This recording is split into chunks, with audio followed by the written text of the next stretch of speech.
माऊली, या आदिशक्तीची आपण पूजा करत असताना यातलं देवी तत्व सुद्धा नीट समजावून घेतलं पाहिजे. या आदिशक्तीची प्रमुख अशी 3 रूप आहेत: महाकाली, महालक्ष्मी, महासरस्वती. एक संरक्षणाचं प्रतीक आहे, एक ऐश्वर्याचं प्रतीक आहे आणि तिसरी ज्ञानाची देवता आहे. नवरात्रातल्या या दुर्गा रूपाची आपण जेव्हा पूजा करतो त्याच्यामुळे नकारात्मक शक्ती एकदम नाहीशा होतात आणि त्या नकारात्मकतेचं सकारात्मकतेमध्ये परिवर्तन होत असतं. जेव्हा आपण लक्ष्मीच्या रूपात तिची पूजा करतो तेव्हा आपली समृद्धी वाढत असते आणि जेव्हा सरस्वतीच्या रूपामध्ये आपण तिची पूजा करतो तेव्हा ती आपल्याला स्वच ज्ञान आणि ज्ञानाचं सार देत असते. दैत्यराज, घात झाला. त्या स्त्रीने रक्तबीजांचा वध केला आणि सारे दैत्य घाबरून पळून गेले. काय?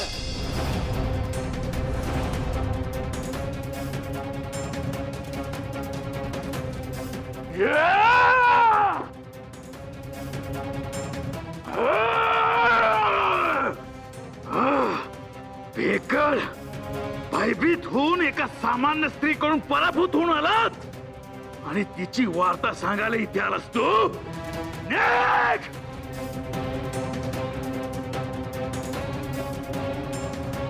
एक सामान्य स्त्री आहे याचेच भय होते मला. त्या एका स्त्री पायी आपण आपले किती नुकसान करून घेतले आहे. ही एक स्त्री मला आव्हान देते आहे. हा माझा अपमान आहे. आता युद्धभूमीवर जाऊन तिला तिचे स्थान टाकून देणार आहे. नाही बंधू, हा माझा मानस आहे. पुरी बाळगलेले स्वप्न पूर्ण करण्याची संधी चालून आली आहे. आज माझ्या या बाहूंनी मी तिचा पराभव करेन. आज माझ्या शौर्याची आणि तिच्या सौंदर्याची तुलना होईल. तिला फरफटत घेऊन येईन आणि तुझ्या चरणांवर टाकेन. हा माझा शब्द आहे.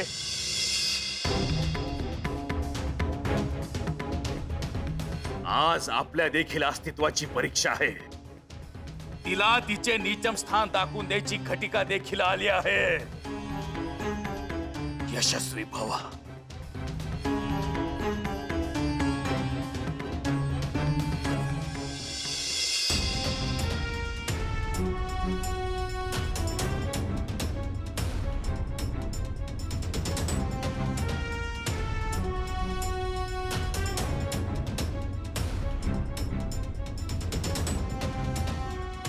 हे देवी, अखेर याला युद्धभूमीवर अवतरावे लागलेच. परंतु हा तर केवळ दैत्यराज निशुंभ आहे. दैत्यराज शुंभ कोठे दिसत नाही. त्याचेही आगमन होईल. हे तुच्छ स्त्रियांनो, अबला देवींनो, इतका दैत्य संहार करून तुम्ही जर असे समजत असाल की तुम्ही दैत्य साम्राज्याचा नाश करू शकत आहात तर हा भ्रम दूर करा. कारण तुमचा सर्व नाश करण्यासाठी मी आलो आहे. दैत्य श्रेष्ठ निशुंभ, हे मूळ दैत्य निशुंभ, तुझ्या नेत्रासमक्ष इतका संहार होऊन देखील तुला ही आशा आहे की तुझा विजय निश्चित आहे. परंतु आज तुझ्या सर्व इच्छा तुझ्या सहित धुळीस मिटतील असा शब्द मी तुला देते.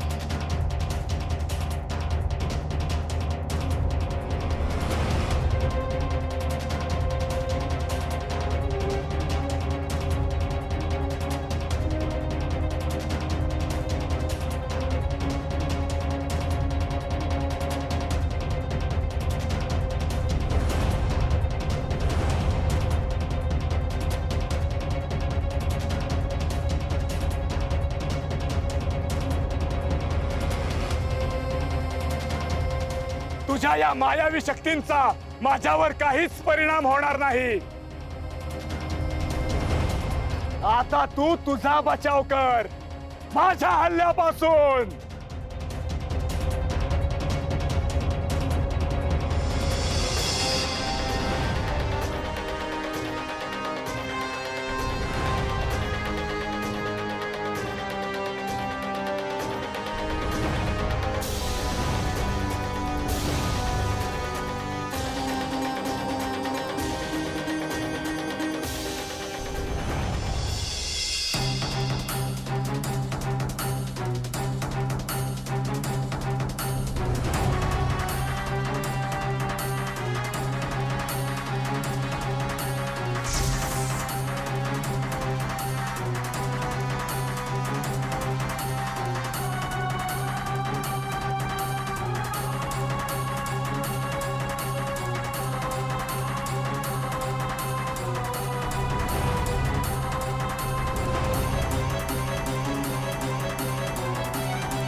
एक स्त्री मला आव्हान देतीये.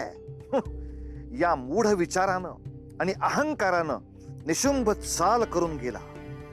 देवी आणि त्याच्यामध्ये प्रचंड युद्ध झालं आणि देवीच्या पराक्रमामुळे असुरांची शरीर रणभूमीवर पडू लागली. निशुंभाला क्रोध आला. निशुंभ भयंकर गदा घेऊन चंडिकेवर धावला आणि या मदोन्मत्त निशुंभानं प्रथम सिंहाच्या मस्तकावर प्रहार केला आणि मग देवीवर आघात केला.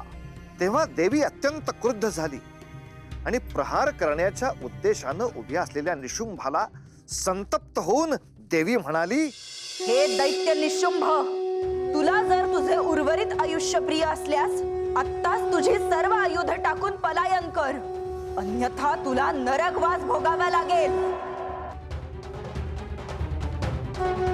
माझ्या बाण प्रहारांनी तुझा सर्वनाश निश्चित आहे. असे हा दैत्य श्रेष्ठ निशुंभ एका स्त्रीच्या या वाणीला भयभीत होऊन पलायन करेल असे वाटलेच कसे तुला?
निशुंभ, निशुंभ, निशुंभ!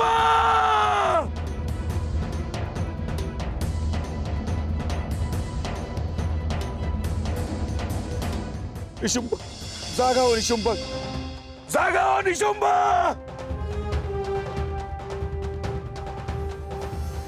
आजवर असे एकही युद्ध झालेले नाही ज्यात तुझ्या विना मी लढाई केली नाही.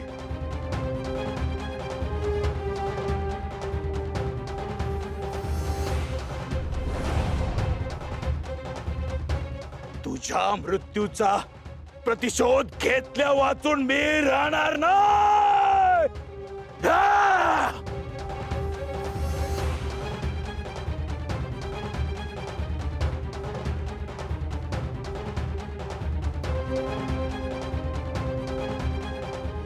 सुंदर,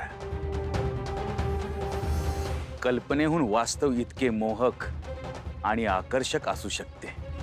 तिला प्रत्यक्ष पाहून मला याचा विसर पडला की हीच ती सुंदरा जिने माझ्या बंधूचा वध केला आहे.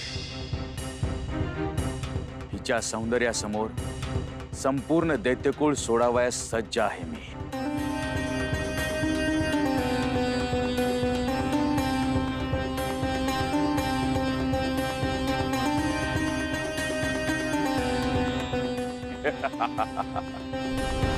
वाह दैत्यराज शुंभ, किती प्रगल्भ विचार आहेत तुझे, जिच्यामुळे दैत्य संहार झाला. किती महान दैत्य सेनानी नष्ट झाले. दैत्यगुरु शुक्राचार्य कायमचे दूर लोटले गेले. अशा देवीस तू क्षमा करणार आहेस. इतकेच नाही तर तू अद्याप देखील तिच्या मोहपाशात ओढला जातो आहेस. परंतु तिचे सौंदर्य आहेच इतके मोहक. माझा नाईलाज आहे. एक ध्यानी ठेव, हे देव सतत आपल्यावर अन्याय अत्याचार करत आलेले आहेत. माया करणे, कपट करणे हा त्यांचा स्थायी भाव आहे. तुझ्यासाठी ती स्त्री इतर कोणीही नसून केवळ एक शत्रू आहे, जिचा तुला पराभव करायचा आहे. सर्व अन्यायाचा, अत्याचाराचा प्रतिशोध तुला घ्यायचा आहे.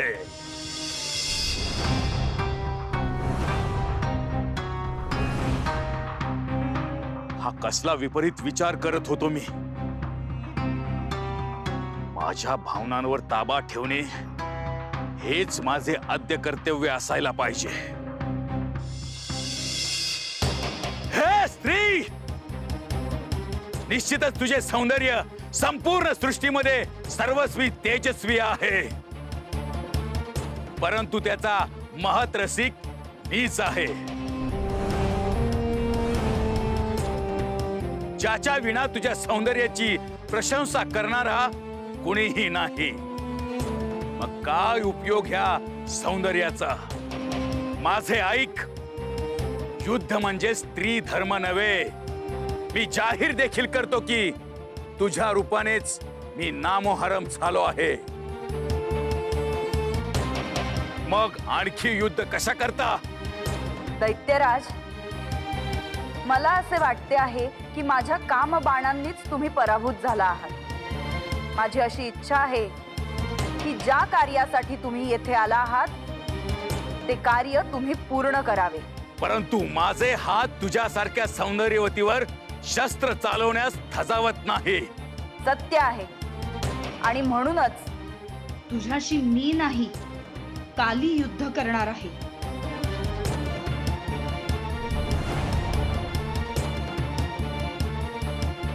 असे मग माझ्यातील दैत्यराजाला आज त्याचे परम कर्तव्य पार पाडावेच लागेल.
आज आपण सिद्ध केले आहे की स्त्री शक्तीपेक्षा बलशाली असे कोणी असूच शकत नाही. होय माते, या सृष्टीचे संतुलन केवळ आपल्यामुळे राखले गेले आहे.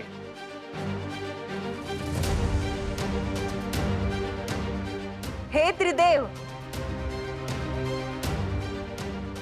आपण माझ्यावर जे दायित्व सोपवले होते ते यशस्वीरित्या पार पाडले आहे. माते, आपल्या ह्या कार्याने या सृष्टीला नवसंजीवनी प्राप्त झाली आहे. ह्या लेकराची आपणास एकच विनंती आहे माते, आपल्या विराट रूपाचे दर्शन मला घडावे.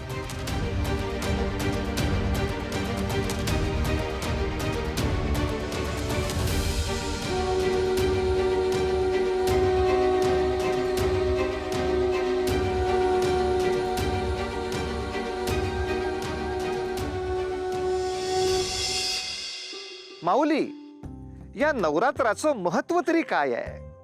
हा, आता कोणी असं म्हणेल की सत्प्रवृत्ती आणि असत प्रवृत्ती याच्यामधलं हे युद्ध आहे आणि मग चांगल्याचा विजय आहे. पण लक्षात घे माऊली, याहून महत्वाचं असं आहे की ही लढाई आहे स्त्री शक्ती आणि असुर शक्ती याच्यामधली. 9 दिवस मनोभावे देवीची पूजा करावी आणि विजयादशमीला कोणत्या तरी नवीन शुभ कार्याला प्रारंभ करावा.